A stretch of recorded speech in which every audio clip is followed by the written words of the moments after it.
Oi, meus amores, tudo bem com vocês? Então, estamos aqui para o último assunto do livro de vocês, né? Depois desse tanto de atividade, tanto de coisa que eu passei. Mas espero que vocês estejam acompanhando. E qualquer coisa vocês sabem, né? Que eu vou tirando as dúvidas na aula online. Então, o último capítulo do livro, que vocês vão estar estudando junto comigo, vai ser sobre o magnetismo, tá bom? Essa ação mútua entre os ímãs. E aí, caso vocês estejam escutando aí uma zoadinha de fundo, é justamente a chuva, tá bom? Mas não se importem, prestem atenção somente em mim, tá? Então, a primeira coisa que nós vamos estar trabalhando nesse capítulo do livro vai ser justamente os primeiros estudos sobre o magnetismo. E aí, eles foram vem sendo trabalhados, né, há um bom tempo. Por quê? Porque por volta de 600 a.C. foi encontrada aí uma pedra que ela tinha uma propriedade bem excêntrica de quê? De atrair corpos metálicos.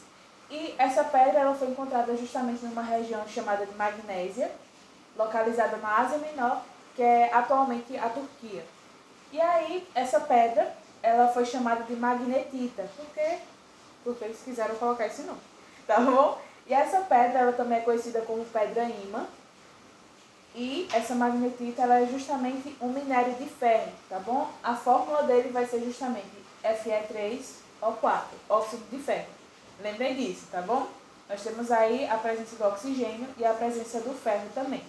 E aqui tem uma imagem para mostrar justamente como é que é essa magnetita para vocês. E aí, por causa dessa magnetita, passou-se a chamar de ímã a substância que é capaz de atrair outras substâncias, dando essa propriedade aí do magnetismo, tá bom? Que é justamente a propriedade que foi dada esse nome por causa dessa pedra. Magnetismo, magnetita, por conta disso. E aí, nós vamos ter que os primeiros estudos realizados para esse magnetismo foi justamente que o seguinte: se você tem um ímã e suspender esse ímã por um fio, você vai ver que ele vai se orientar na direção norte e sul geográfica do local onde ele se encontra. Então, se por algum acaso você pegar um fio, um ímã, e colocar um fio nele, ele vai se movimentar de acordo com a posição norte e sul. O norte do ímã, o polo norte do ímã, ele acaba indo no mesmo sentido do norte geográfico, e o polo sul do ímã, ele fica justamente no sentido sul geográfico. É interessante que vocês vejam, e eu acho que vocês já têm noção, de que esse magnetismo e essa movimentação do ímã está relacionado diretamente aí com a bússola, mas isso nós vamos ver um pouco mais à frente, tá bom? Então aqui, nessa imagem, vocês estão vendo justamente, ó, se você pegar uma linha, o polo norte do ímã vai no sentido do polo norte geográfico e o polo sul do ímã vai no sentido sul geográfico, ok? E aí nós vamos ter aí a presença aqui, ó, da bússola, que é justamente indicando o sentido correto que ele acaba fazendo, né? Que esse ímã acaba tomando como sentido. E aí nós vamos ter o quê? Os primeiros estudos em relação às propriedades desse ímã. E aí, o que é que vocês vão observar em relação à interação desses ímãs? Primeiro, eu acho que vocês já cansaram de ouvir falar que opostos se atraem. Nem sempre isso acontece, mas no caso dos ímãs, sim, tá bom? Então, lembrem, tá? Opostos se atraem. Nós temos o polo sul e o polo norte do ímã, sempre vai ser assim, tá? Então, se o norte tiver contato com o sul, como eles são opostos, eles vão se atrair. Mas se por algum acaso você colocar o polo sul com o polo sul de outro ímã, eles vão se repelir, eles vão acabar se separando, tá bom? Então lembre, opostos se atraem. Norte com sul, eles vão ter a atração. E se você tiver iguais sul com sul ou norte com norte, você vai ter a repulsão, a separação desses ímãs. Outra coisa interessante é que os ímãs, independente da quantidade de vezes que você quebre, vamos dizer assim, que você acabe quebrando esse ímã, ele não vai perder essa capacidade, essa propriedade de atrair, de ter polos. É justamente o que eu coloquei nessa imagem aqui. Você tem um ímã maior, se quebrar ele no meio, ele vai ter aí ainda essa propriedade de ter dois polos. E assim sucessivamente. Quanto mais você quebrar, mais você não vai perder essa propriedade do magnetismo de atrair e de ter também a presença do polo norte e do polo sul em qualquer pedacinho que você tiver desse ímã, tá bom? E outra coisa interessante sobre os ímãs é que quando eles são expostos a altas temperaturas, eles acabam perdendo essa propriedade justamente magnética. Por quê? Porque quando você tem um aumento da temperatura desses ímãs, você vai ter uma desorganização molecular. E acaba que essa propriedade que você tem de atrair ser somente por conta dessa organização, quando você desorganiza, você perde essa propriedade, tá bom? Então lembre, primeiro, a questão da interação. Se você tem polos opostos, coisas opostas, elas vão se atrair, e se tem polos iguais, elas vão se repelir. Outra coisa, se você quebrar esse ímã em muitos pedaços, ele não vai perder essa propriedade magnética e também vai ter sempre a presença do polo norte e do polo sul. E quando eles acabam sendo expostos, esses ímãs acabam sendo expostos a altas temperaturas, eles vão perder essa propriedade por conta da desorganização que acontece, ok? E aí nós vamos ter a questão do campo elétrico de um ímã, tá bom? O ímã, ele cria necessariamente o campo elétrico na região do espaço onde se encontra. E o nome dessa movimentação, né, que você vai observar, vai ser justamente o campo elétrico. E o que é que você vai perceber? Que ela surge sempre, ela sai do polo norte e vai sempre em direção ao polo sul. Como vocês podem observar nessa imagem aqui, ó. No polo norte você vai ter a movimentação, né, por esse campo elétrico que vai no sentido do polo sul, ok? E é interessante falar também que a intensidade desse campo elétrico, a força que você vai ter desse campo elétrico, é inversamente proporcional à distância do material a ser atraído pelo ímã. Em outras palavras, o que isso quer dizer? Quanto maior a distância que você tiver do ímã com o material que tem que ser atraído, menor vai ser a atração. E quanto mais próximo você estiver, maior vai ser a intensidade do campo magnético, vai ser maior também a atração, ok? Então, nós vamos agora partir para substâncias magnéticas. Que substâncias magnéticas são essas? Nós vamos ter substâncias que podem ser atraídas por ímãs, que são justamente as chamadas substâncias magnéticas. E aí nós vamos ter exemplos: o ferro, o cobalto, o níquel e algumas ligas metálicas como o aço e o latão. Mas também temos substâncias que elas não sofrem nenhum tipo de atração por esses ímãs, que são justamente a borracha, a madeira e o plástico também. E elas são chamadas de substâncias amagnéticas. Amagnéticas porque esse A vocês lembram que vem de não. Elas não sofrem nenhum tipo de atração. E aí nós vamos ter um processo que é chamado de imantação. O que seria isso, né? Algumas substâncias, elas não possuem nenhuma propriedade magnética por natureza. Elas já vêm com essa propriedade como a magnetita, que eu mostrei para vocês da pedra. Mas o que é que acontece? Se você atritar ou manter contato com o ímã, essas substâncias que não têm essas propriedades de natureza, elas acabam adquirindo propriedades magnéticas, que são justamente os ímãs artificiais. E aí eu coloquei aqui justamente um exemplo. Se você colocar um ímã perto de um prego, você vai induzir, você vai permitir com que esse prego ele haja como se fosse um ímã, que é justamente um ímã artificial. Mas se você distanciar esse ímã do prego, você vai ver que ela vai perder essa propriedade do magnetismo, ok? Então lembre, quando uma substância, uma determinada coisa, ela não tem propriedade magnética por natureza, mas em algum momento ela venha a ter, ela vai ter que passar por esse processo da imantação para acabarem se transformando em ímãs artificiais, certo? E aí nós vamos ter ímãs permanentes e ímãs temporários também. Os ímãs permanentes são justamente as substâncias que conservam as suas propriedades magnéticas, como mesmo depois de encerrado o contato com outro ímã. E nós vamos ter também os ímãs temporários, que são aquelas substâncias que só mantêm sua propriedade magnética quando tem contato direto com algum ímã ou se tiver alguma indução elétrica, que é justamente aquele ato de você encostar e ter a separação aí de pontos diferentes, né? De polo norte e polo sul também. Então, aí nós temos aí dois tipos de ímãs diferentes. E nós vamos ter também o magnetismo terrestre. Lembra que eu comentei com vocês, né? Que se eu pegar e colocar uma linha com o ímã, ele vai acabar interagindo com o polo norte geográfico e o polo sul. E acaba que a Terra, ele funciona como esse ímã gigante. E como é que vai funcionar, professor? Eu comentei com vocês que nós vamos ter um sentido, né? E o que é interessante, que o polo norte geográfico, ele é o polo sul magnético. E o polo sul magnético vai ser o polo norte. O polo sul geográfico vai ser o polo norte magnético. Mas por que isso, professora? Lembre novamente, o oposto se atrai. Lembra que eu falei do polo norte e polo sul?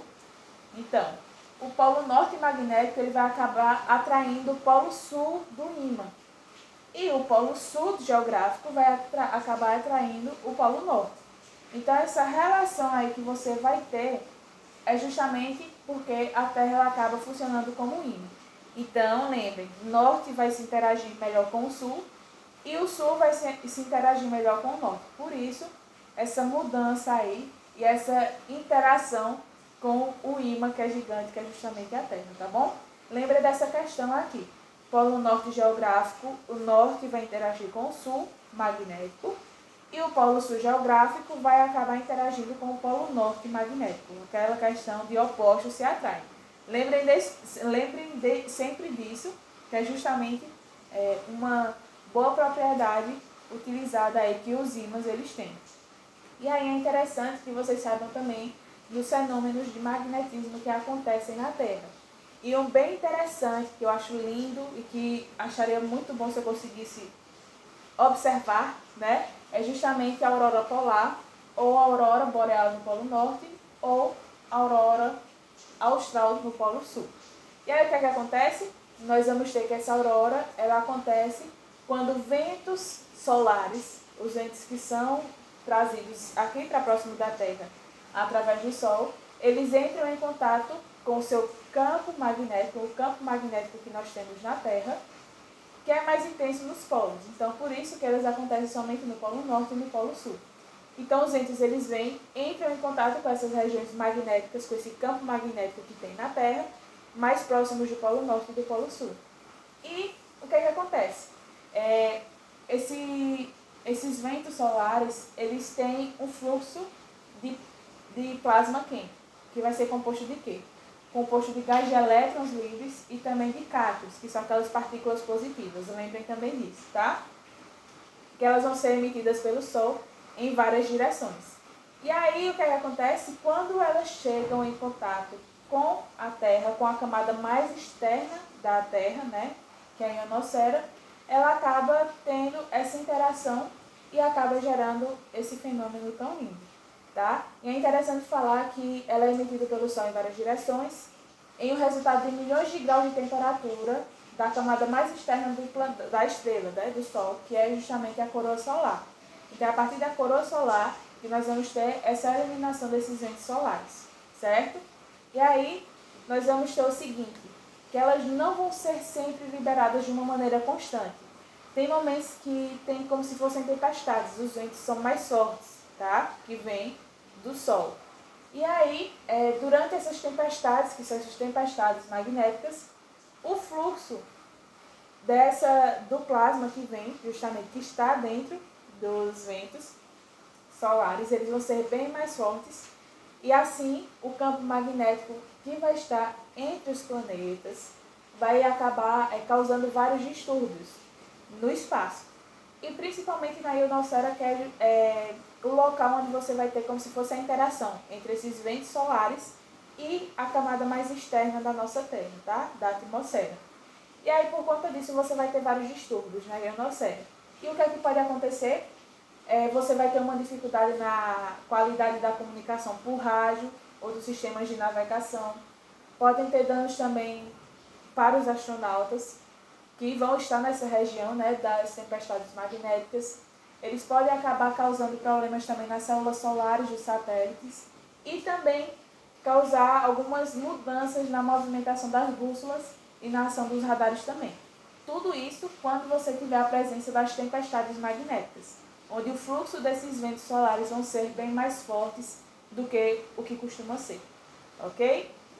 E é interessante falar também que não só aqui na Terra tem essa aurora, né? Nós vamos observar, é observado na verdade, essa aurora em outros planetas, como por exemplo Júpiter e Saturno. Eles têm campos magnéticos bem maiores do que o que a Terra possui, tá? Também nos polos. E por conta disso, além de Júpiter e Saturno, nós temos Urano, Netuno e Mercúrio também, que eles são magnéticos. E acaba que eles têm uma grande radiação, por ter aí esses campos magnéticos, né? Eles têm uma grande radiação e esse efeito aurora polar, eles também podem ser observados. Mas não a olho nu, claro, que eu já mostrei, já comentei com vocês, né, da distância. Mas nós temos aquele famoso telescópio Hubble, que eles conseguem capturar justamente quando acontece essa aurora polar também em outros planetas, tá bom? E agora nós vamos falar um pouquinho sobre fluxo magnético e o eletromagnetismo. Vocês sabem que em algumas cidades diferentes, né, em alguns estados diferentes, nós temos locais onde as tomadas têm, por exemplo, 110 volts ou 220 volts. E o porquê disso, né? Porque nós não podemos ligar um aparelho que só funciona em 110, por exemplo, em uma rede de 220. Tudo isso acontece, né, justamente por conta desses transformadores. E como é que esses transformadores eles são formados? Observem nessa imagem aqui de cima, tá? Eles são formados por duas bobinas, uma dentro da outra. Então, ó, nós temos uma bobina aqui e temos uma outra aqui, que elas não têm contato, mas elas vão estar dentro do mesmo transformador. E aí o que aí acontece?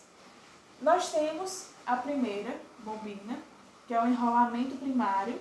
Nós vamos ter aqui, ó, que é essa parte aqui inicial, que é por onde entra uma corrente elétrica. A corrente elétrica, ela entra por um determinado ponto. Nós vamos ter o movimento delas nesse enrolamento primário. E aí essa corrente elétrica, ela induz no núcleo do transformador um fluxo magnético variável. Então vai ter uma movimentação aí de eletricidade nesse primeiro e ele tende a partir para o enrolamento secundário, que vocês vão observar aqui, tá bom? Que esse enrolamento secundário vai criar uma outra corrente, dependendo aí da quantidade de esferas, de espirais que você vai ter aqui, ó. Vocês podem observar que aqui tem mais que aqui. E dependendo aí da quantidade de espiras, da distância e da intensidade da corrente que você vai ter aí diferentes quantidades de corrente. Ela pode ser mais forte e pode ser mais fraca. Mas o que vocês devem saber desse transformador é que ele vai ter um enrolamento primário e um enrolamento secundário. Você vai ter uma corrente que vai entrar pelo primário, vai gerar alguma coisa nesse gerador, que vai ter movimentação e vai entrar em contato com o secundário, que você vai ter aí a saída dessa corrente, que ela pode ser tanto mais alta como mais baixa, dependendo aí da quantidade de espirais que tiver. Então, é meio difícil de entender, mas que vocês possam observar a diferença de cada um, tá? Espiral primário, espiral secundário, nós temos a intensidade, a fonte, a corrente que entra por um, vai sair pelo outro, mas não necessariamente vai ser aí da mesma quantidade, ok?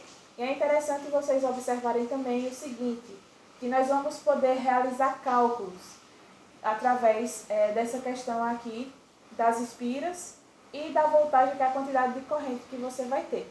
Então, a primeira coisa que vocês têm que saber é do seguinte, que o primário ele pode ter uma N quantidade de espiras e o secundário também vai ter uma N quantidade de espiras. Nós vamos ter NP, que é do primário, e NS, que é do secundário. E nós vamos ter também uma voltagem que vai ser diferente no primário e diferente também no secundário. Então, essa relação que você vai ter, tanto da quantidade de espiras como da voltagem, você vai ter uma relação de razão entre elas e de igualdade também, tá? Você vai ter que a voltagem do primário vai ser uma razão, vai ter uma relação com a voltagem do secundário, que vai ser igual ao quê? A quantidade de espiras que você vai ter no primário, dividido pela quantidade de espiras que vai ter no secundário. E em relação à corrente, a intensidade que você vai ter, você também vai ter uma relação de razão aí entre elas. Então, ó, primário sempre vai ficar em cima, ó, nós vamos ter aqui a intensidade do primário sobre a intensidade do secundário vai ser igual ao número de espiras que você vai ter no secundário dividido pelo número de espiras que você vai ter no primário. Isso nós vamos conseguir observar melhor quando formos realizar os cálculos, tá bom? Mas lembrem e anotem justamente essa fórmula aqui que vocês vão ter provavelmente que usar, ok? E aí nós vamos ter o que torna o planeta Terra um ímã. Em 1600, após concluir alguns estudos decisivos com a bússola, William Gilbert, né, ele deduziu que no interior do planeta Terra nós tivéssemos a presença, ele fosse formado por uma pedra, por uma rocha magnética. E ele achou que era justamente a magnetita, que foi o que ele utilizou, né, nesses estudos dele. E nós sabemos que hoje o núcleo do nosso planeta ele é formado tanto por ferro como por níquel, mas eles vão estar submetidos a uma pressão muito alta e também a altas temperaturas. E eles acabam sendo facilmente magnetizáveis. Só que aí o que é que se pergunta, né? Se ele acertou com essa dedução dele, que você ia ter uma rocha magmática, ou não. Então, nesse caso aqui, ele acabou errando nessa dedução. Por quê? Porque, como eu comentei com vocês, vocês sabem que esses ímãs, essas pedras, essas rochas, elas acabam perdendo a propriedade de magnetismo quando tem altas temperaturas, que é justamente o que acontece no núcleo do nosso planeta, tá bom? Então, ele acabou errando nessa dedução que ele teve nesse tempo. Por quê? Porque nós vamos ter aí essa perda das qualidades magnéticas acima de uma certa temperatura, que é chamada justamente de ponto Cuvier, tá? Então, quando passa dessa temperatura, ela perde as propriedades magnéticas. Mas abaixo dessa temperatura, você vai ter aí que elas ainda mantêm a sua propriedade magnética. Então, William Gilbert ele acabou errando aí nessa dedução que ele teve de por que o planeta ele acaba agindo como um ímã gigante. E aí, nós vamos ter a bússola e os tipos de ímã. Primeiro, há muitos anos a bússola ela vem sendo um equipamento muito importante, né, para se situar geograficamente. E bússola, ela vem de uma palavra italiana que aí significa pequena caixa. Nessa pequena caixa, o que é que nós vamos ter, né? Ela vai ser uma caixa composta por uma agulha magnética na horizontal que vai ser suspensa pelo centro de gravidade e ela vai apontar justamente no eixo norte e no eixo sul. E as pessoas procuravam, elas conseguiram observar essa questão geográfica como? Se a bússola ela estivesse apontando para o mesmo sentido da estrela polar, que fica no norte, ela iria estar apontando para o norte, nesse sentido correto.